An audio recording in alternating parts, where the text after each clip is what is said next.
Hello students and grown-ups. I hope you liked looking at the pictures about genre art about everyday life, and hearing the author-artist Faith Ringgold read that fun book, Tar Beach. And now I am going to show you how to do a little hands-on project using some ideas from the story quilt, Tar Beach. For the hands-on activity that we are going to do today, you will just need some simple materials. You'll need a pencil or something to draw with, a ruler or even the edge of a notebook, something that you can use to make a straight line, scissors, some type of glue, something to color with, and you're also, if you have it, you're going to need some scraps of colorful paper. And if you don't have this, I'm going to show you something you can do a little bit later on, okay? So once you have your materials gathered, you're going to begin. To begin this project, like many projects, you will make the decision whether or not you want your paper to be this short horizontal way or the taller vertical way. You get to decide what you think you like best or what will work best with your ideas. Once you decide that, you're going to use your ruler and your drawing tool, your pencil, to kind of make a frame around your picture. So I'm just going to, do you see how I use the ruler kind of as a spacer to do that? And I'm going to go all the way around, and this is going to end up looking like a little frame on my paper.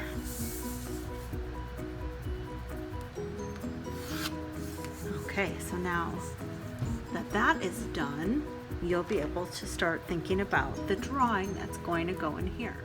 The drawing that is going to go in the center part, whether it's tall, vertical, or horizontal, it should be a genre drawing, something that is a daily thing or a common thing in your life.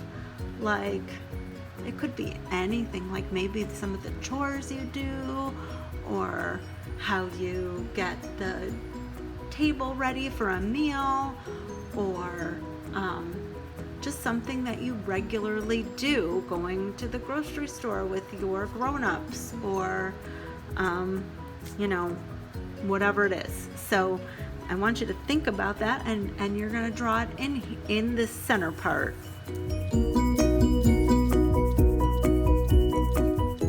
So I've been working on a little fun drawing about something that happens a lot in our house, and that is me baking cookies, because I love to bake. And so I drew a picture of me with a pan of hot cookies, and I try to draw those lines that show that it's hot. And even though I have 4 dogs, I just drew 2. And I put these fun little lines to show like movement a little bit. And here's one of my children coming to get a cookie, and there's some on the table with milk. So this is about baking cookies, and that's something that happens at my house. And then once I'm done with this drawing, then I can go ahead and color it.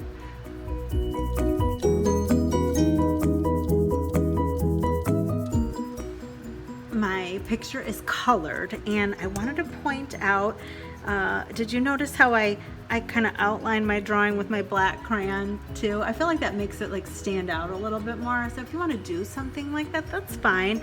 And then, you know, sometimes coloring in a background takes so long and your hand might get tired.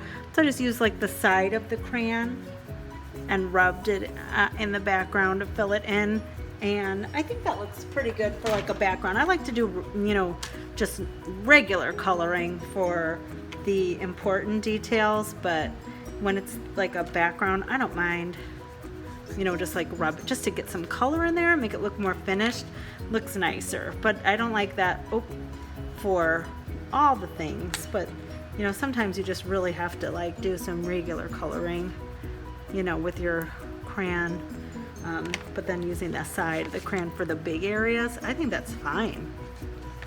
Now your picture's done and colored, and you have this nice like frame around it, and I want to do kind of like some quilted look around the edges, just like Faith Ringgold story quilts that had lots of squares of different materials. So I'm going to put this off to the side and show you what I'm thinking for a way to finish up this frame. When thinking about making that frame and thinking about all the beautiful fabrics in Faith Ringgold story quilts, I just started to think about, using some different kinds of paper. So if you have any colored paper, like here's just some construction paper, and then this is like paper that has patterns on it, and I have scraps of paper.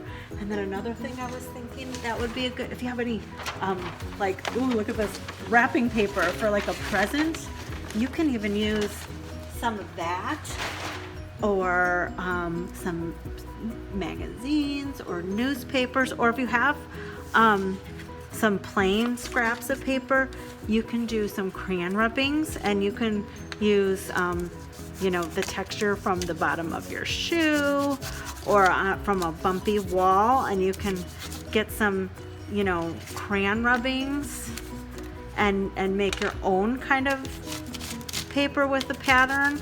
So you can do that, or you can just take a piece of plain paper and fill that paper up with some different patterns. For example, you can take your crayons or whatever drawing tools that you have and draw some simple patterns on there, and then we can use those papers.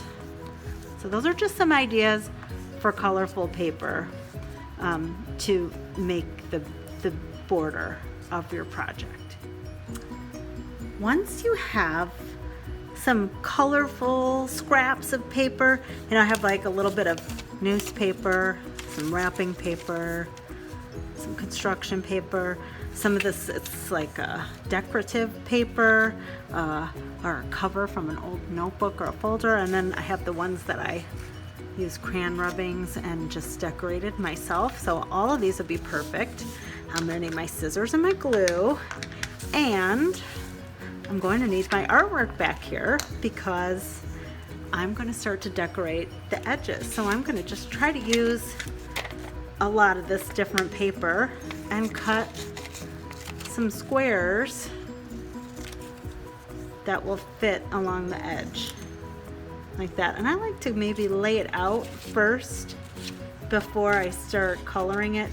I don't want to have two of the same next to each other because I feel like that's not gonna look right when I have other papers to use.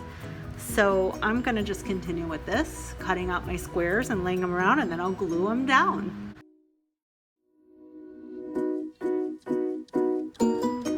Oh goodness, this is so cute.